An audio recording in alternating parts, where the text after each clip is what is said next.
लक्ष द्या विद्यार्थी मित्रांनो, प्रश्न आहे 6 मीटर लांब व 4 मीटर रुंद सभागृहात 20 सेंटीमीटर लांब व 20 सेंटीमीटर रुंद किती फरशा बसतील? आपण आता आयत आकृती सभागृह घेऊया. तर यात दिलेलं आहे 6 मीटर लांब व 4 मीटर रुंद आणि त्यामध्ये 20 सेंटीमीटर च्या फरशा बसवायच्या आहेत. तर बघा इथं आपण आयताचे क्षेत्रफळ घेऊया. आयताचे क्षेत्रफळ बरोबर लांबी गुणिले रुंदी. तर आता आपल्याला लांबी ही मीटर मध्ये दिलेली आहे आणि रुंदी पण. तर याला आपण सेंटीमीटर मध्ये करू.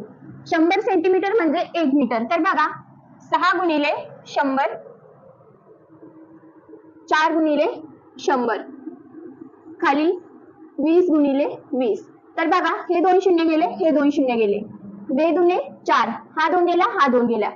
6 गुणिले 100 बरोबर 600. तर बघा